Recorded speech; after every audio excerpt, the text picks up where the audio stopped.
You are Locked On Braves POSTCAST, part of Locked On Sports Atlanta, your team every day.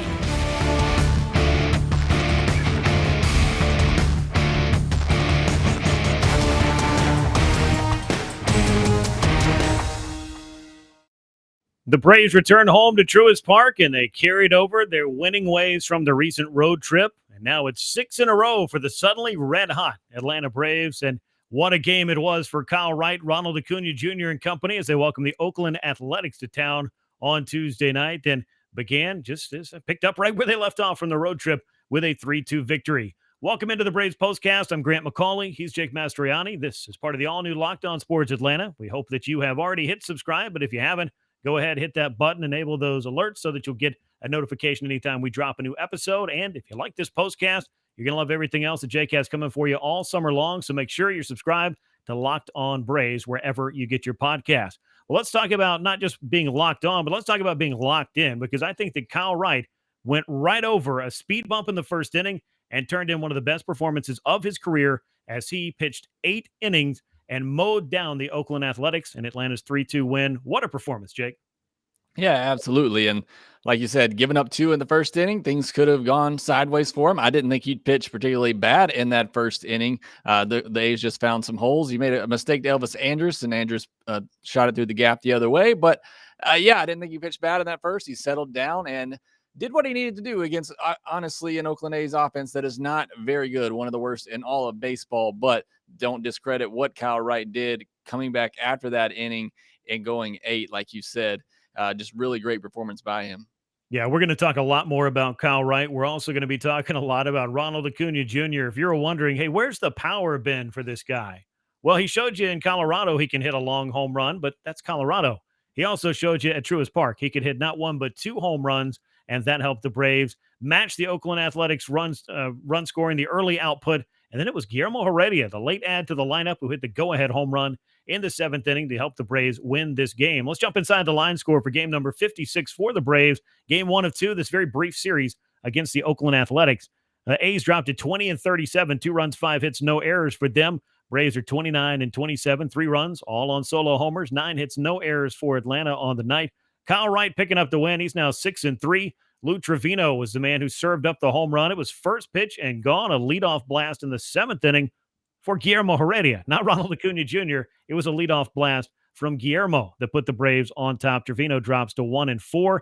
Kenley Jansen with a nice, quiet 9th inning, his 15th save of the year. The game lasted 2 hours and 19 minutes. So if you just settled in a little bit late, you probably didn't catch as much of the Braves as you're accustomed to. One of the quickest games of the year, if not the quickest.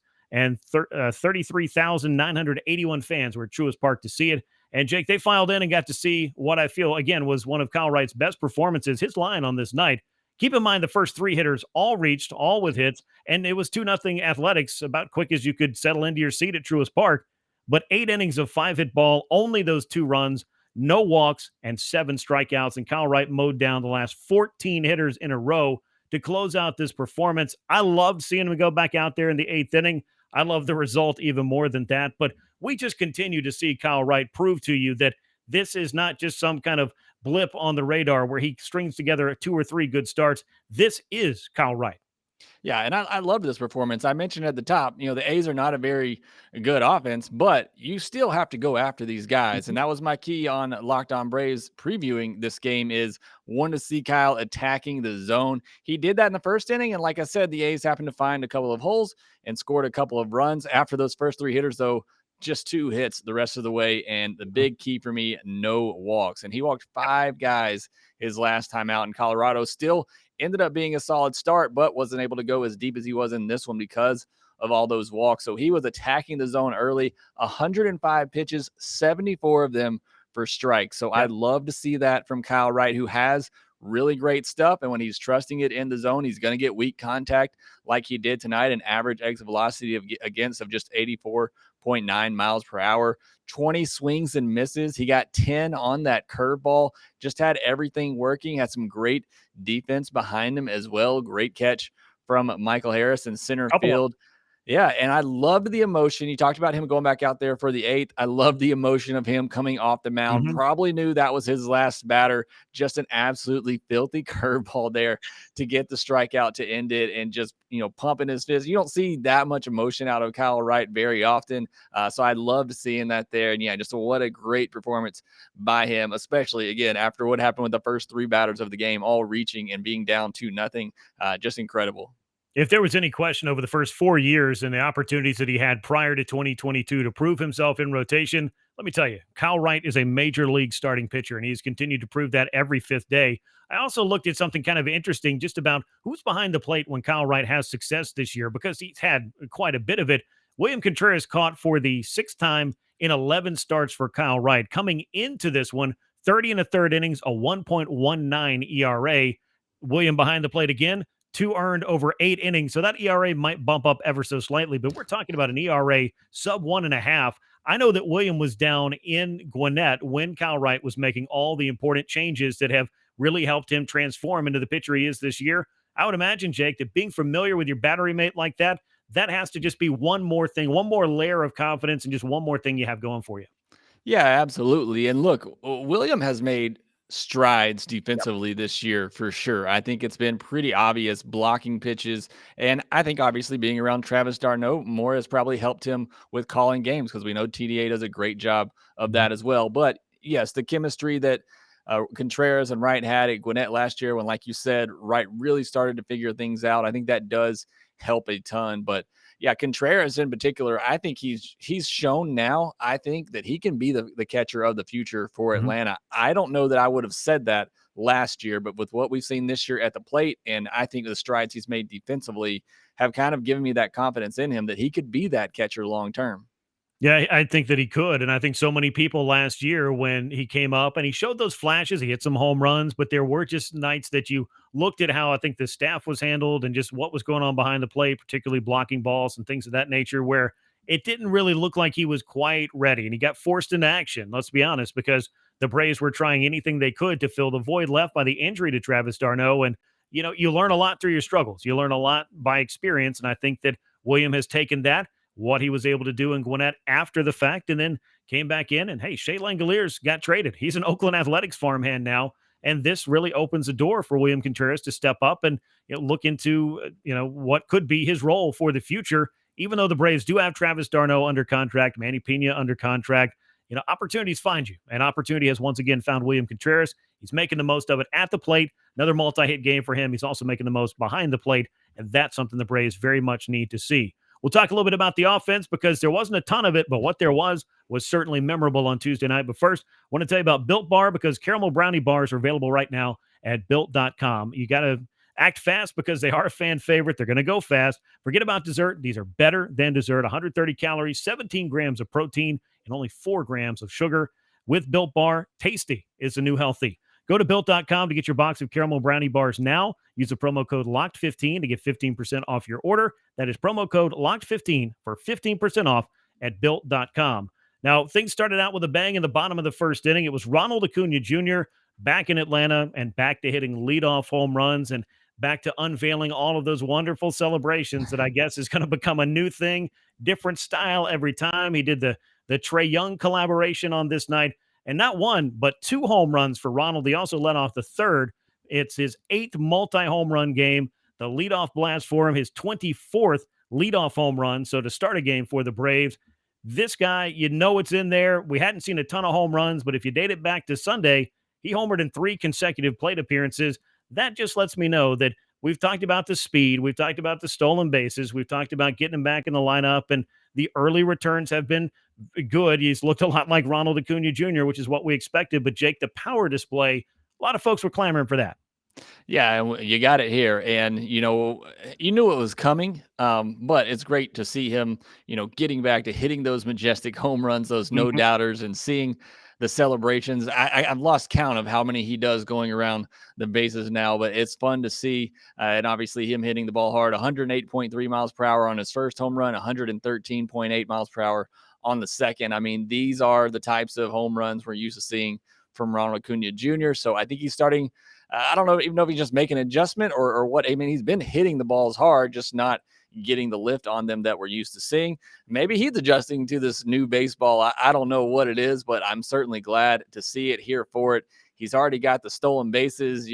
For too long, he's going to be in the 10-10 category for home runs and stolen bases. I want to see that continue to go. But I think overall, I think he's just healthy. I think he's feeling good. He's been playing in the field a lot more recently and getting consistency in the lineup. I think that's huge for Ronald, and coming back and just finding that stroke. So look, I love when he's in there. It's the first thing I look at whenever the Braves put out their lineup. Is Ronald in there? Is he in the field? I mean, that's the first thing I look at every day when the Braves play. So I love seeing him out there. Love to see what he did on Tuesday. And the Braves, quite frankly, needed every bit of it. Yeah, they did. And with Ronald Acuna Jr. homering not once, but twice in the first 3 innings, that got things back to even for Kyle Wright, who really never looked back after the first inning. He had things working, and it was good to see that there was enough offense happening to make sure that Kyle didn't have to necessarily spend the whole day pitching from behind. I think that can be just a little something that, gets you a little bit more fired up if you're on the mound as well. It certainly got the crowd of almost 34,000 fired up at Truist Park to see Ronald Acuna Jr. circling the bases a couple of times and doing what I call Ronald Acuna Jr. things. Now, meanwhile, in the 7th inning, we got kind of one of the unsung heroes, a home run from somebody maybe it didn't expect for it to come from, because this guy wasn't even in the starting lineup. It was announced less than an hour before the game. Adam Duvall scratched with a triceps issue. Guillermo Heredia in left field, batting 8th, and he was up to start the 7th. Homered off Lou Trevino. That put the Braves up 3-2. That got Kyle Wright the lead. That got him in line for the win. He finished the 8 innings. Kenley Jansen slams the door. And as we know with Guillermo Heredia, not a humble. He is going to go out there. He's going to swing big. He's going to celebrate with his teammates. He's going to get them fired up. And he was, as it turned out, the right guy and the right spot in the lineup, the right time, the right place to hit that go-ahead bomb. Yeah, and you look at the Braves bench and Orlando Arcia, Guillermo Heredia, William Contreras. I guess you consider him part of the bench. He's been getting, pretty regular reps, but you look at what those guys have done off the bench this year when they've been called upon, and, with the DH, they're not needed quite as much, especially because Acuna and Ozuna are going to be in those spots the majority of the time, but they deliver. And, whether it's, Heredia with the defense, which has been good, and the outfield defense in this game was just tremendous and, played a big role in Kyle Wright's great night. But, he's made some great plays defensively. He gave the team a spark earlier in the year in a couple of games as well. I know he's been striking out a ton, but it just feels like Heredia always kind of brings some sort of spark, energy, like you talked about. But I think the Braves bench has been kind of unheralded a little bit this year, and how great that they've been, again, when called upon, not needed a lot. And so, yeah, I mean, Duvall, gets scratched. Heredia comes in and he ends up, getting the go-ahead home run. I just think that speaks to this Braves bench. They're all involved. You look at the home runs and the double by Ozzie, and you look at Orlando Arcia, who knows he's probably hitting good enough to play every day right now, and he's just not, because they don't have room for him. And he's still up on the top of the dugout, cheering on his teammates. I mean, all these players just stay engaged, and when they're called upon so far this year, they've delivered. Yeah, they really have. And I also look at the kind of moments that we're seeing this club have over the past week. These were not the kind of moments that were very common in the first 6 or 7 weeks of the season. This wasn't the comeback happy Braves. This wasn't the never count them out Braves that we've seen the past 4 years, but they're starting to find a little bit of that. And I know there was a lot made of a team meeting that was had on the recent road trip, particularly after that sloppy loss in Arizona to start that series. And yeah, that, of course, you didn't want that to play out that way, but I think that the wagons had to be circled. That's kind of the phrase I've used for it, because the Braves knew as much as anybody watching that they weren't playing like the team that they are. Now, all of a sudden, they are playing a lot like that team. We're seeing those moments. We're seeing different players on different nights come through with big hits. We're seeing different performances, either in the starting rotation or in the bullpen, that make you feel like, okay, everybody's got a role to play here. Everybody's going to be able to play that role. And this was just one of those nights. You weren't going to blow out the other team. You're going to score just enough runs. You get a couple from your superstar. You get one from a guy who was thrown into the lineup right before the game. And you get another gem from a kid that is really turning into one of the Braves' best starting pitchers. All of that good stuff, and all of that helped the Braves win on this night. So we've got another game to get to preview for you. As you might hear, there was a thunderstorm that came around. So I'll go ahead and thank Guillermo Heredia for putting the Braves ahead, and Kenley Jansen for slamming that door on a 2-hour and 19-minute ball game, because the heavens have opened up and Truist Park would be not quite underwater, but we would not be playing through the current conditions. Be that as it may, this episode of the Braves Postcast is brought to you by Rock Auto. With the ever-increasing number of makes and models, it's impossible for your local auto parts store to stock all the parts you need. Here's what you do. You go to rockauto.com right now, see all the parts available for your car or truck. You'll find an amazing selection at reliably low prices. Make sure you write Locked On in their How Did You Hear About Us box so they'll know we sent you. All the parts your car or truck will ever need can be found at rockauto.com. Let's talk about game 2 of the series. Braves are going to look for a sweep of the quick set against Oakland. It's going to be Ian Anderson, 4-3 on the season. He's on the mound against Jared Koenig, who's going to be making his major league debut against Atlanta. Should be an interesting one, and it'll be good to see Ian get back on the home mound. And I don't know, maybe he can find a little bit of the magic that he has on the road and transfer that on over to Truist Park and help get the Braves in the win column. Yeah, I hope so. Would like to see this streak continue. Meanwhile, the A's are on a streak themselves. I believe they've lost 7 in a row now. So, it's a good opportunity for Ian to get going. Like I talked about, Oakland's offense not very good. I wouldn't be surprised the Braves hitters, need a time or two through the lineup. Hopefully not 2, but to see, a guy making his debut before they make some adjustments. But would like to see the offense get going. Would like to see some home runs with runners on base in this one. A couple of more runs. But yeah, mainly for Ian Anderson. I want to see him have a good start against an opponent that, he should be able to have some success against. Yeah, maybe he's able to steal a page out of Kyle Wright's book and just attack that strike zone. Go right after this lineup and look to get yourself back in the dugout as quickly as you can and let the Braves offense go to work against, again, a pitcher they're not familiar with because nobody's familiar with him, as Koenig's going to make his major league debut. Once again, game 2 against Oakland on Wednesday at Truist Park, a 7:20 p.m. Eastern time first pitch. Ian Anderson, 4-3 on the season. Jared Koenig making his major league debut for the A's, and the Braves are gunning for 7 consecutive wins. It took them a while to win 3 in a row, and like I said last week, you don't have to stop there. You can just keep on winning, and the Braves will be looking to do just that behind Ian Anderson on Wednesday. We'll, of course, have you covered here on the Braves Postcast, part of the all-new Locked On Sports Atlanta. We look forward to coming your way tomorrow after what we hope will be another Braves win. Make sure you're subscribed here on YouTube and to Locked On Braves, wherever you get your podcast.